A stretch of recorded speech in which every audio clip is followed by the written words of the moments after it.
গৌৰৱ গগৈকে ঘাঁহ কাটি আছিলে গৌৰৱ গগৈ গৰু ঘাঁহ কাটিছিলে বাইদেউ এইফালে নাযাব অনুগ্ৰহ কৰিছোঁ নাই এইফালে নাযাব বাইদেউ ডেৰটা বছৰে গৌৰৱ গগৈ কেইবাৰ মেডিকেল কলেজত ভৰি দিলে তাৰ উত্তৰ দিব পাৰিবনে তেওঁলোকে কৈছে যে চিটি স্কেন নাই তেওঁলোকে কৈছে চিটি স্কেন কৰিবলৈ নাই ডক্টৰ পাবলৈ নাই গৌৰৱ গগৈ যোৰহাটৰ সাংসদ হয়নে নহয় ঠিক আছে গুৰুত্বপূৰ্ণ বুজিছোঁ অভিযোগ গুৰুতৰ অভিযোগ আছে গৌৰৱ গগৈ দক্ষতাৰ ওপৰত প্ৰশ্ন কৰিছে গৌৰৱ গগৈ দক্ষতাৰ ওপৰত প্ৰশ্ন কৰিছে সংসদৰ মজিয়াত কথা কয় কিন্তু নিজৰ লোকসভা সমষ্টিৰ অন্তৰ্গত মেডিকেল কলেজখনত কিয় মাত মতা নাই এতিয়া উত্তৰ দিব আপোনাক মই এটা কথা সুধিব বিচাৰিছো তপন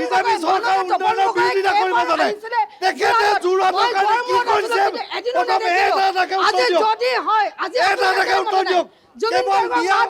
আপুনি কৈছে আমাৰ মেডিকেল কলেজত একো নাই যদি একো নাই MP কি ঘাঁহ কাটি আছিল নেকি গৌৰৱ গগৈকে ঘাঁহ কাটি আছিলে গৌৰৱ গগৈ গৰু ঘাঁহ কাটিছিলে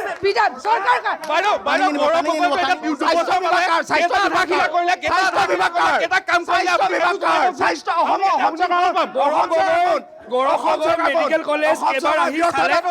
তাত কি নাই এক্সৰে আছে গৌৰৱ গগৈ এতিয়ালৈকে কি কাম কৰিলে দেখাই দিয়ক তাৰপিছত আমি আহিব বাইদেউ আহিব বাইদেউ ডেৰটা বছৰে গৌৰৱ গগৈ যোৰহাট লোকসভা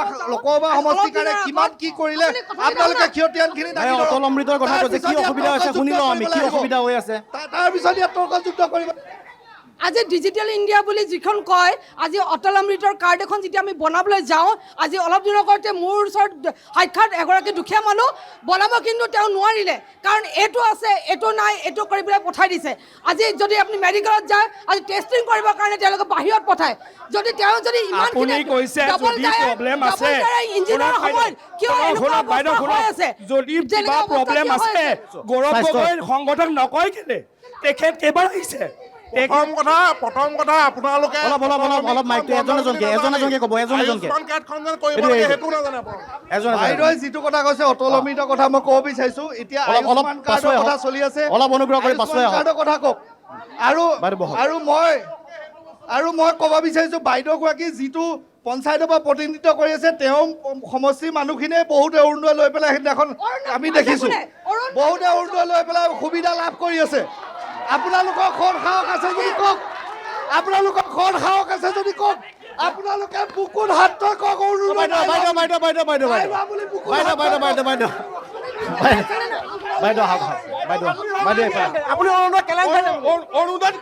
মানুহ চাই পেলাই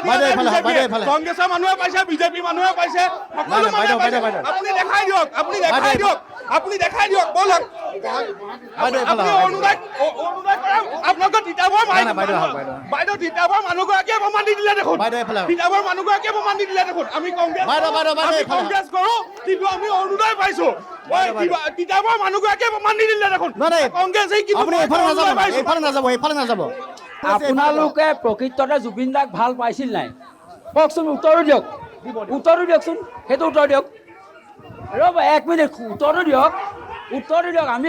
আমি সেইবোৰ জুবিন দাক আপোনালোকে প্ৰকৃততে ভাল পাইছিল নাই হা যদি পাইছিলে মোক কওক আপোনালোকে এতিয়া আসল কথাটো কওক পাকিস্তানত গৈ পেলাই গৌৰৱ গগৈ পাকিস্তানত যোৱা কথাটো কেলে ওলোৱা নাই 1 মিনিট গৌৰৱ গগৈ পাকিস্তান এজেণ্টৰ কথা কেলে ওলোৱা নাই গৌৰৱ গগৈ পাকিস্তানৰ কথা ওলোৱা নাই সেইটো কথা ক'বলৈ লাজ পায় আপোনালোকে লাজ পায় আবেগিক উত্তেজনাপূৰ্ণ ৰাজনীতিৰ কাৰণে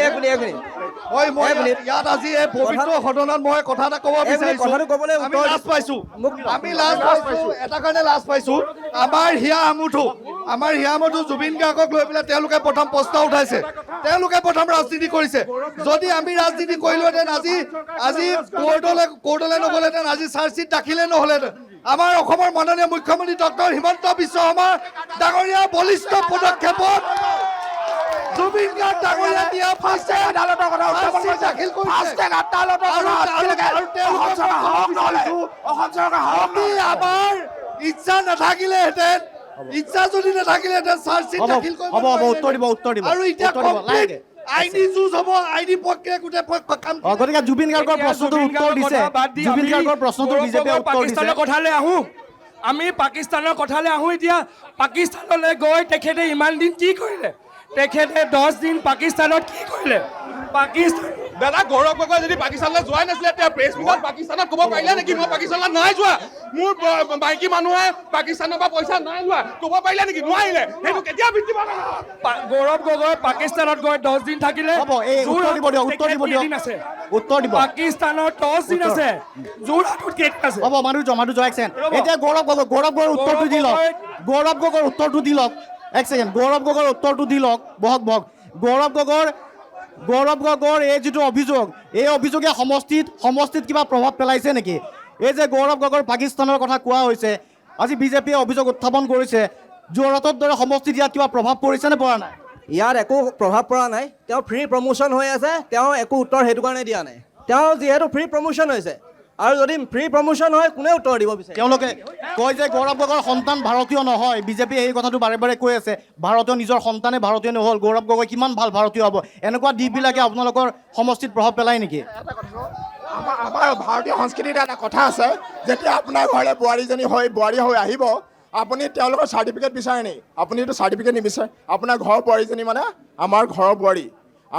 বোৱাৰীজনী কি হয় কি বতৰা তেওঁলোকে নিজে আঁকোৱালি ল'ব লাগে এইটো আমাৰ ভাৰতীয় সংস্কৃতি হয় কিন্তু তেওঁলোক ভাৰতীয় সংস্কৃতিৰ বিপৰীতে গৈছে আমাৰ অসমীয়া সংস্কৃতিৰ বিপৰীতে গৈছে তেওঁলোক হৈছে